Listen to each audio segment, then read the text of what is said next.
Hey yo, what is good YouTube? It's your boy Meso and we're back with another haircut tutorial. So today we're doing a mid fade with dreads on the top. So right now I'm coming inside of my guideline. My first guideline a little bit underneath the C cup because I still want to put a C cup on this haircut. So it's going to be, the first guideline is going to be a little bit underneath the C cup.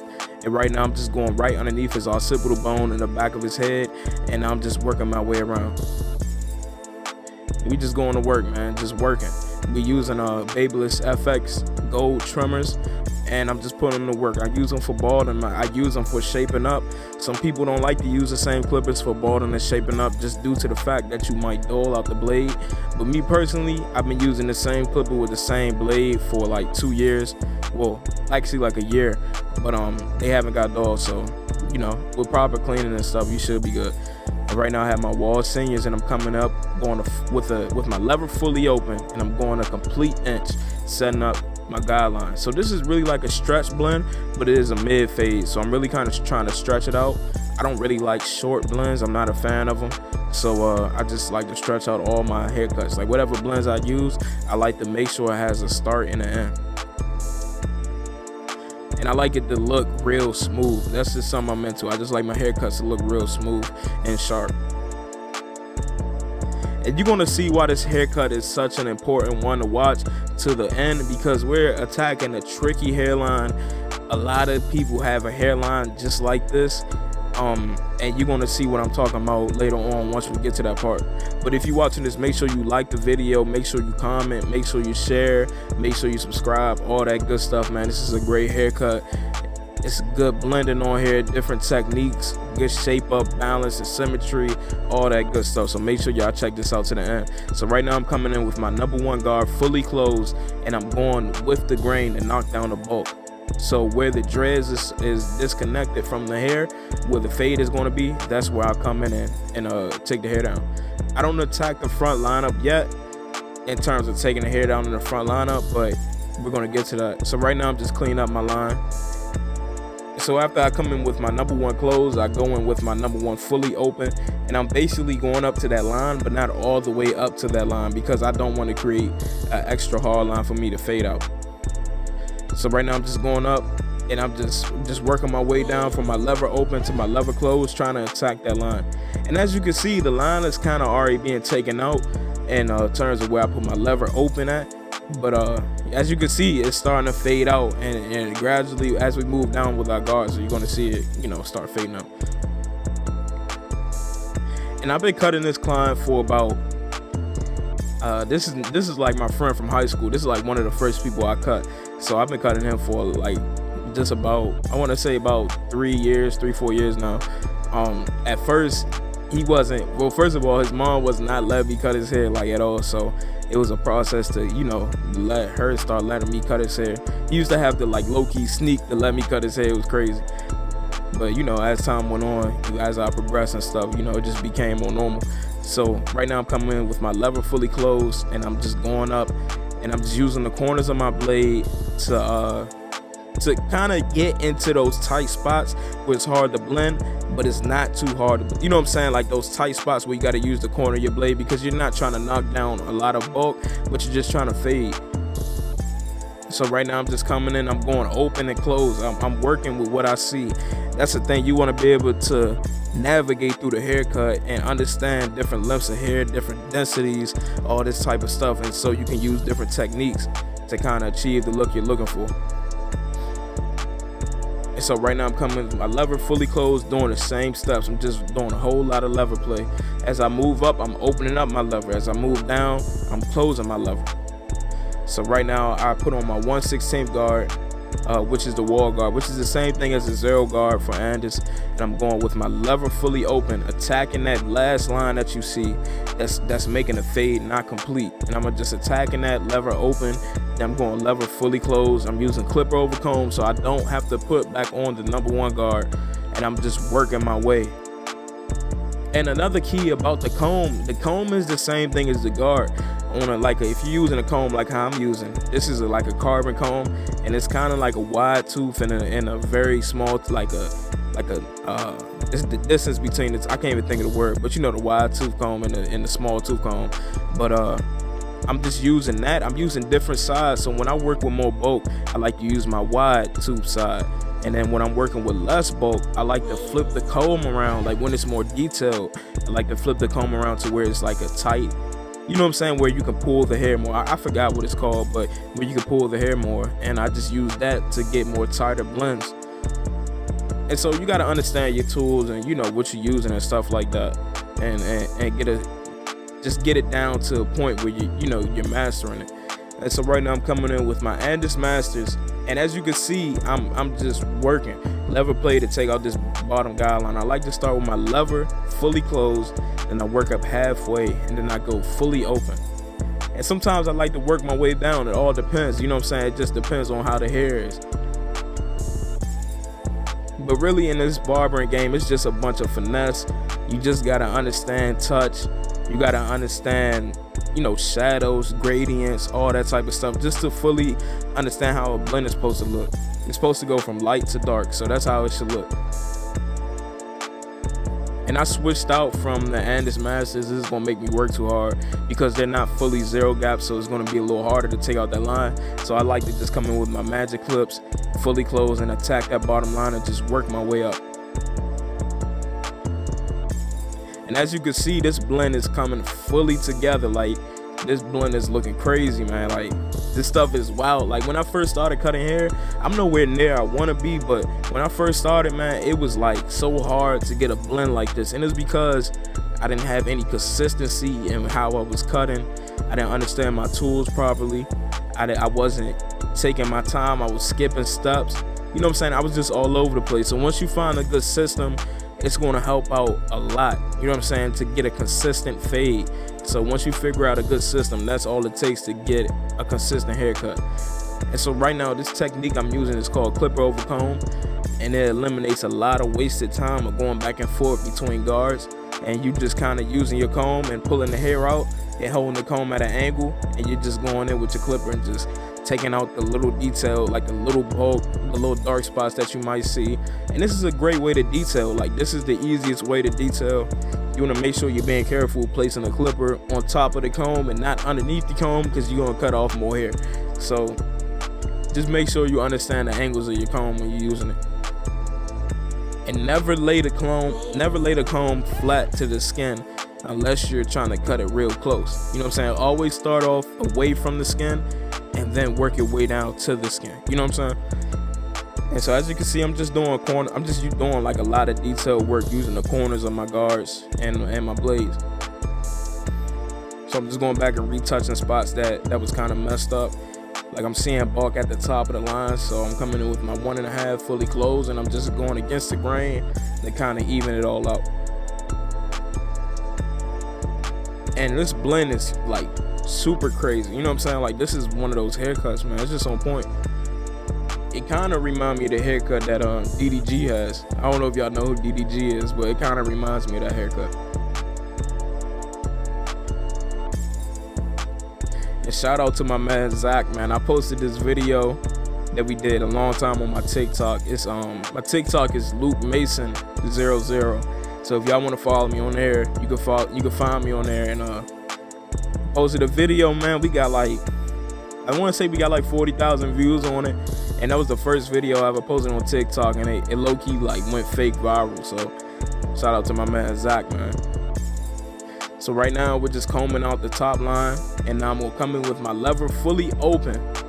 And I'm just attacking the line, being careful around the middle of his forehead, because that's where he has a lighter spot in his shape up, and you don't want to take it back, or you don't want to cut it, you know what I'm saying, cut it against the grain. And actually I did close up my lever, so I want my lever fully closed. I started off with it fully open, and I worked my way fully closed. Just kind of like testing it and see, you know, what length works best. So right now I'm positioning my client to make sure that I can see exactly where I'm trying to cut. I'm looking in the mirror, and I'm mapping out exactly how I'm gonna tackle this hairline. That's something that I noticed that's extremely important. You want to make sure that you know where and how you're going to tackle the hairline. So make sure you take a look in your mirror, and see, like, envision the hairline being done, and just do that. And so right now I'm using my Andis TL liners, and I'm being careful in these corners because I don't want to push it back. But then again, I am making a ghost line in the front hairline. So right now I'm just attacking that line. I put in my first vertical bar, and I'm making sure that the vertical bar has like a 90-degree angle so that it sticks out just a little bit, but not too much, just to kind of give it that illusion that is straight across. And so right now we're just working on my C cup. Just being patient, using a soft touch. Sometimes you got to use 2 hands to give yourself more control, because you are using the clipper that is vibrating and shaking, so you want to make sure that you have full control over it.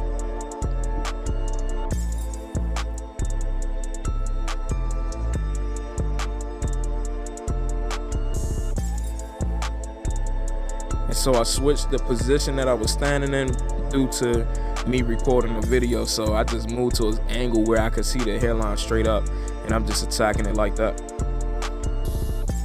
Now we're doing the same thing for the other side, just being patient, using small, like we're not attacking the hairline very rough, we're just being real gentle with it. We're using a trimmer that is 0 gap, but it's not set to like the point of where it will cut somebody. So this is just the first pass, so we're gonna go over it again with a different trimmer that's a little bit sharper. And you know, this is kind of setting in, you know what I'm saying, setting us up for a sharper hairline later on.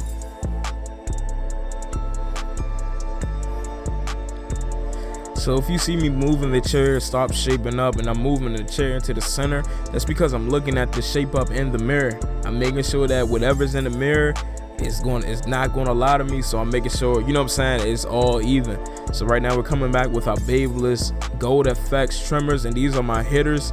These are the trimmers that I use to go back and attack the line and just make it super sharp. So right now this is like 100% natural. Like this is what a natural hairline looks like. No holding spray, no enhancements, no pencil, nothing. This is just a trimmer and hair. You know what I'm saying? I did nothing to it. I just prepped it by cutting the hair down and shaping it up. And so right now we're fading out the sideburns. It's something that you have to do.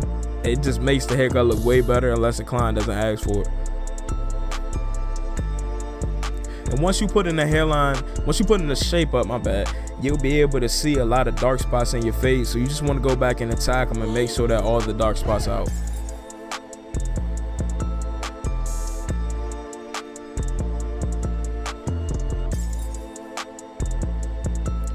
And a huge, like I have it's a couple of young barbers like that's like 16 and killing it, and they send me a lot of pictures of their work, and I always ask them to let me see the blend. And that's because in the back of the head, like one main thing I see with a lot of, you know what I'm saying, I'm not talking from anywhere, but I'm just talking like, you know what I'm saying, just being honest. Something that I see is in the back of the head, it's always a line of demarcation, and that's due to like bad lighting. The hair density is different. The angle that you're cutting the hair, you know what I'm saying, like it's gonna be harder to take out the line in the back of the head than it will be on the side, because in the back of the head the hair is more dense. Whenever you see somebody go bald, it's never in the back of the head. You know what I'm saying? The back of the head will always have hair for some odd reason, especially underneath the occipital bone. It's just crazy. So like one thing you want to make sure is that with your blends, make sure that the back of the head is always faded out. You know what I'm saying? That's like one of the spots you want to make sure is more faded than anywhere, because the size of the head is easy to fade, but the back of the head is super hard to fade. It's going to take more work. You're going to have to stretch the skin. You're going to have to lay the blade flat a lot. You're going to have to use your corners a lot. And one way you can tell if the back of the head is faded out is standing in an angle to the point where you're kind of seeing the haircut straight up, and you kind of turning it to an angle where you can kind of see the lines in the fade.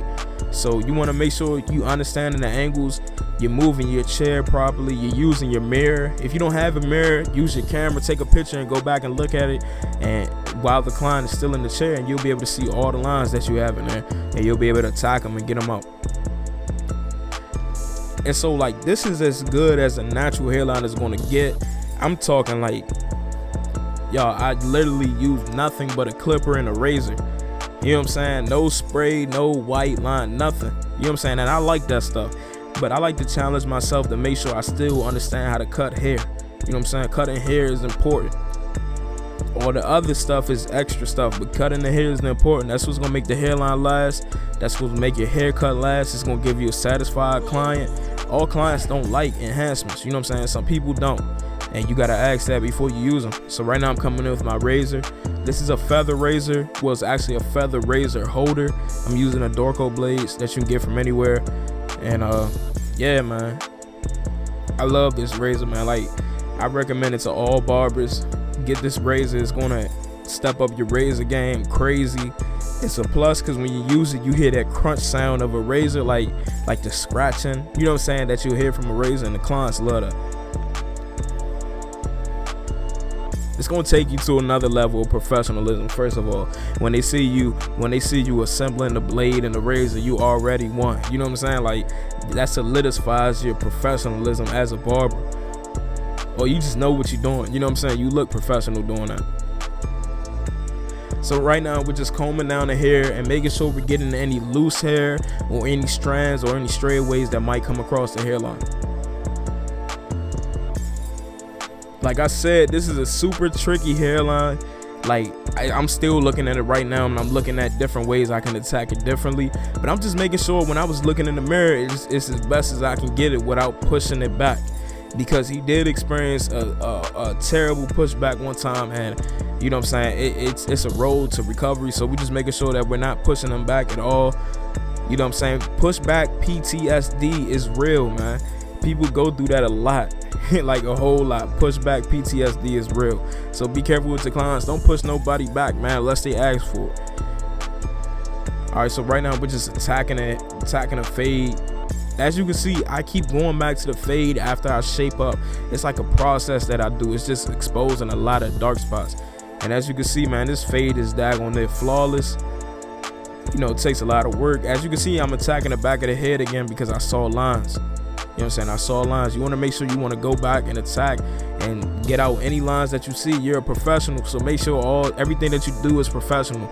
You want to make sure you're getting all spots that you miss. You want to make sure you're cleaning up your mess. You know what I'm saying? All that type of stuff. We got to take ourselves serious in order for other people to take us serious. You know what I'm saying? And this haircut took about 40 minutes, 41 minutes, 40 minutes, whatever. And yeah. So hopefully y'all enjoyed the haircut. If you liked it, make sure you like, comment, share, and subscribe. My man liked the haircut a lot. And yeah, I'm gone. Y'all have a good one. Peace.